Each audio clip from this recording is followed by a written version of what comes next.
लोग जो चाहे जैसे चाहे इनसे क्वेश्चंस पूछ सकते हैं। सर लाइफ में जब भी कोई सिचुएशन आती है कि जिसमें दो रास्ते, एक प्रैक्टिकल और एक इमोशनल, तो बैलेंस आउट कैसे करना है? इमोशनल और प्रैक्टिकल में हमेशा विरोध नहीं होता है, कभी कभी साथ भी चल सकता है।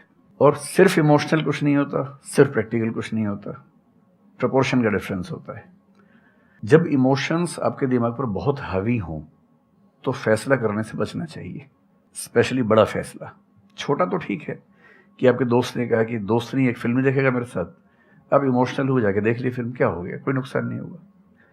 पर कोई ये कहे कि तो मुझसे प्यार नहीं करते, शादी नहीं कर सकते मुझसे और अब मैं शादी करूँ, ये ठीक नहीं है। सिर्फ इमोशंस में आके बहुत बड़ा फैसला मत कीजिएगा, चाहे वो करियर का हो, चाहे पार्टनर का हो, चाहे कोई भी फैसला हो। प्रैक्टिकल इतना नहीं हो जाना है कि आप मशीन, रोबोट या पत्थर बन जाएं। क्योंकि आप कितने भी सक्सेसफुल हो, यदि आप इमोशनली सक्सेसफुल नहीं है, इमोशनली स्टेबल नहीं है, इमोशनली वेलबींग के स्टेट में नहीं है, तो आपकी सक्सेस किसी काम की नहीं है, एकदम मीनिंगलेस है। So the success in totality needs emotional happiness, emotional stability as well. इसलिए इमोशंस को खारिज करके जिएंगे तो शायद कुछ अचीवमेंट्स बड़ी हो जाएं, पर वो किसी काम की नहीं है। केवल इमोशंस पे चलेंगे तो हो सकता है कि अचीवमेंट जिंदगी में ज्यादा हो ना पाए। तो बैलेंस की बात है। और सबसे अच्छा तरीका है, जब बहुत इमोशंस हो, इंटेंसिटी बहुत ज्यादा हो, सिर्फ एक तरीका मैं जो अपनाता हूं, उस क्षण में फैसला नहीं करना है। कुछ भी हो, कोई कितना भी प्रेशराइज करे, सिर्फ इतना बोलिए कि मैं 24 घंटे बाद बताऊंगा आपको, थोड़ा सोचूंगा इस बारे में। और यदि आपने उस मोमेंट से खुद को बाहर निकाल लिया तो फिर आप डिटैच होकर देख पाएंगे, और थोड़ा सा प्रैक्टिकल एलिमेंट भी रहे, इमोशनल एलिमेंट भी रहे, वो फैसले सबसे अच्छे रहेंगे लाइफ के लिए। मैं आपको एग्जांपल से बात समझाता हूँ। ऐसे लोग जो तैयारी कर रहे थे, अफेयर में थे, एक का सिलेक्शन हो गया, अब उसके सामने क्राइसिस ये है, स्पेशली किसी लड़की का हो गया, लड़के का नहीं हुआ। अब हमारी सोसाइटी में ना, लड़की ऊंचे पद पे हो, लड़का ना सफल हुआ हो तो बड़ा मुश्किल है सोसाइटी में, उनको शायद दिक्कत नहीं है। अब वो लड़की प्रैक्टिकल नहीं है कि मैं तुमसे शादी करूं, ये कह के अगर हट जाती है और शादी करती है किसी ऐसे व्यक्ति से जो बहुत सफल है। I know many such people personally, मैं नाम नहीं बोल सकता किसी का। मैंने जनरली पाया है कि वो लोग लाइफ में बहुत फ्रस्ट्रेशन में रहे बाद में, क्योंकि सफलता के नाम पर, प्रैक्टिकल होने के नाम पे ऐसे व्यक्ति को चुना जिसके साथ वो रह नहीं सकते ठीक से। और मैं ऐसे कई लोगों को जानता हूं जो आईएएस बने, आईपीएस बने, जिनको करोड़ों रुपए के दहेज के ऑफर्स आए, साफ ठुकरा के कहा कि मैं जिंदगी एक ही व्यक्ति के साथ गुजार सकता हूं जो मेरे साथ है, और हैं, बहुत खुश हैं।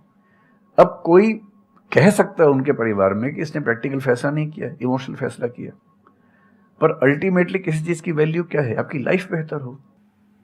यूट्यूब पे जिसके 1 लाख भी सब्सक्राइबर्स होते हैं वो मोनेटाइज करता है, 1 लाख क्या जब मिनिमम हो सकता है, खूब पैसा कमाते हैं, ब्रांड प्रमोशन करते हैं, साबुन तेल बेचते हैं बीच बीच में। आपका चैनल तो शायद देश में सबसे बड़ा चैनल है, आप चाहें तो कितना नहीं कमा लेंगे। मुझे कुछ दिन पहले एक एजेंसी के लोग मिले जिन्होंने बताया कि इनकी जैसी ख्याति है उस लेवल पर महीने में कोई 5-10 करोड़ भी कमाना चाहे तो कमा सकता है आराम से इस यूट्यूब चैनल से। तो मैंने पूछा कि वो कौन सी चीज है जो आपको इतना मजबूत बनाती है कि आप नहीं इस रास्ते पर जाते, मैं वो जानने में इंटरेस्टेड हूँ। तो 10 मिनट की बात के बाद मैं समझ में आ गया, क्योंकि अल्टीमेटली अगर मैं अपनी वैल्यू के खिलाफ चला गया तो खुश कैसे हो जाऊंगा? पैसा मुझे कैसे खुशी देगा जब मैं ही नहीं रहा, तो खुशी किस बात की? इसलिए इतना प्रैक्टिकल मत होना कि अपनी माँ के, पिता के, भाई बहन, दोस्त, जो प्रेमी प्रेमिका है, उनके इमोशंस के साथ खेलने लगो। इतना प्रैक्टिकल कभी मत होना, इतना इमोशनल मत होना कोई आपको बेवकूफ़ बना सके, बात बात पर बेवकूफ़ बनाता रहे। और बैलेंस जिंदगी जो है ना, वो मध्य मार्ग में है, जिंदगी एक्सट्रीम पे नहीं है, मध्य में है। तो प्रैक्टिकल और इमोशन का बैलेंस रखिए, लाइफ बढ़िया होगी।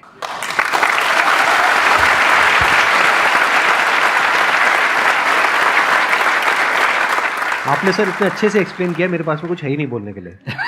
यूजुअली मेरे पास में कुछ होता है ऐड करने के लिए, लेकिन आपने पूरा ही उसका ऐसा निचोड़ निकाल दिया। आपने YouTube पे इतना बोला कि सच में नहीं बचा होगा आपके पास। 6-7 साल पहले की बात है, मेरी एक स्टूडेंट थी जो सुसाइडल टेंडेंसी की शिकार थी उस समय। उसके घर में कुछ ऐसी ट्रेजेडी, उसकी मदर की डेथ हुई थी, और एक ऐसी ट्रेजेडी जो बहुत ही रेयर किस्म की ट्रेजेडी है, जो शेयर करना ठीक नहीं है यहाँ। तो वो मेरे पास आई और मुझे लगा कि आज मैं पहली बार किसी ऐसे व्यक्ति से बात करूं जो डिप्रेशन में है और सुसाइड कर सकता है अगले 1-2 दिन के अंदर अंदर।